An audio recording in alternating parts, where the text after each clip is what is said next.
Scherzer, and welcome to Robin Stampin' Hood. This is Robin with Robin Stampin' Hood, and we're going to make this card today using a block for a background. I'm sure you might have seen this before, but for the newer stampers, if you haven't, or even the older stampers if you hadn't, it's a good little technique to have. So our retirement list came out today, and one of the things that is on the retirement list is this butterfly punch along with our pearls. So we're going to use that too. Make sure you get those if you want those before they're gone. So we're going to go ahead and get started. The first thing you want to do is I have the paper all cut, and this is just the Whisper White, and it's cut down to 5 by 3 1/4. So the first thing you want to do is you want to stamp your block. So I'm going to use the paper piercing pad. It seems to work a little bit better when you have that. And we're going to use the D block. You can see in the card itself that that is actually the shape of the D block. So our ink is Soft Sky. And you're just going to ink your block up like you would a stamp. And just make sure you don't have any lines with it. Because you don't want it to, have any variation other than kind of the bubbly what the ink does. So then I'm going to go ahead and stamp it a little middle, but up above a little bit more. Give it a little pressure to make sure the ink actually adheres to the paper. And voila, there you have a different background, and you've used your block. So your blocks actually have two different things that you can do, either to hold your stamp or to stamp a background. So I really like that. So the next thing you want to do before you assemble your card is you want to stamp with the stamp set, which is staying Thoughts and Prayers. So I'm going to use, this is actually a wood block one. I know most have been buying the clear or the photopolymer. This obviously you can see is very loved. It's a double-sided wood stamp.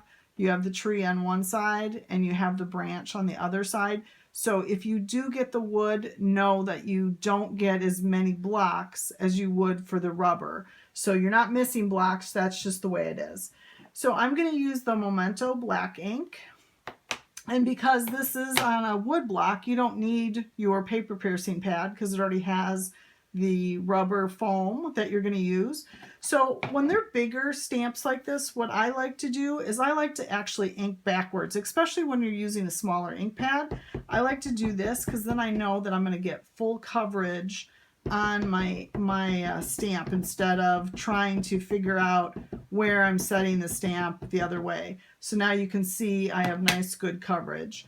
So then I'm going to go ahead and kind of line her up right here and stamp over.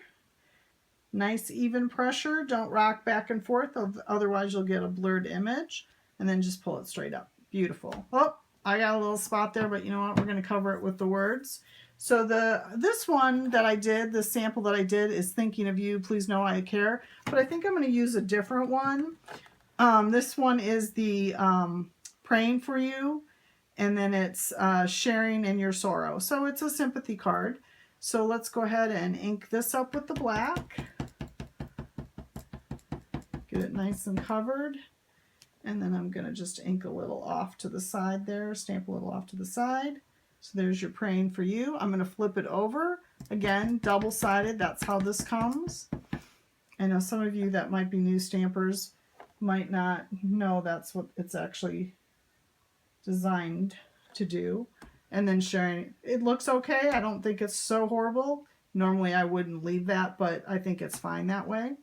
So go ahead and cover up your ink. And I don't know if you guys know this or not, but with these kind of pads, you always want to store them upside down so the ink continually comes to the top of the pad. Our normal pads are actually made to do that for you while they're sitting by themselves. They're upside down and they're bringing the ink to the top. But when you have your MEMENTO pad like this, always keep it upside down so then you know the ink's going to be there for you. Okay, so then the next thing we want to do is we're going to do our cute little butterfly. Now this is one of the punches that is retiring, so make sure you go on my store and get that as soon as you can before they're gone. You always want to punch upside down so you can get the most out of your paper. You can see that I'm using all my paper there. Punch it right out. And then what I'm going to do is add the little pearl accents. You can see there. Again, the pearls are going away. My understanding is they're going to make those new and improved for us. So that's great. So this is a very well-loved pearl sheet. And what I like to do with the little pearls, they all come like this where they're all glued together. I take my paper piercer and I break the glue that's between them because I want 3 of them for the little body of my butterfly. So I'm just going to take my paper piercer, I broke the glue strip, and now I'm just going to kind of pull it off with my poker and then lay it down on my butterfly. This is the best tool you can buy. If you don't have one, get one. It helps you grab all those little things that your fingers can't quite reach. So now we're going to go ahead and assemble our card. We have our butterfly, we have what we need to have stamped. My rule of thumb is never put anything together until you are totally stamped and ready to go. Because if we made a mistake, you know, you can always turn that paper over and you have a different side to use. So this is Soft Sky. So I'm going to use some Fast Fuse to put it together. And this is obviously our basic black. When you use Fast Fuse, you need to do a little check mark to break it from its roll.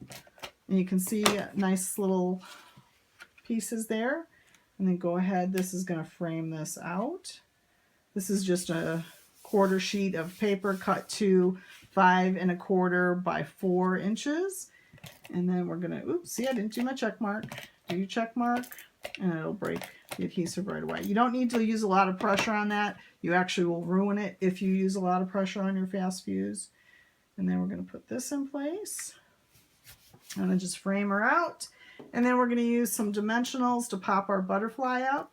You know, you see my dimensionals. Always make sure you use those edges. They're great. I cut them apart. Thanks for stopping by and have a good day.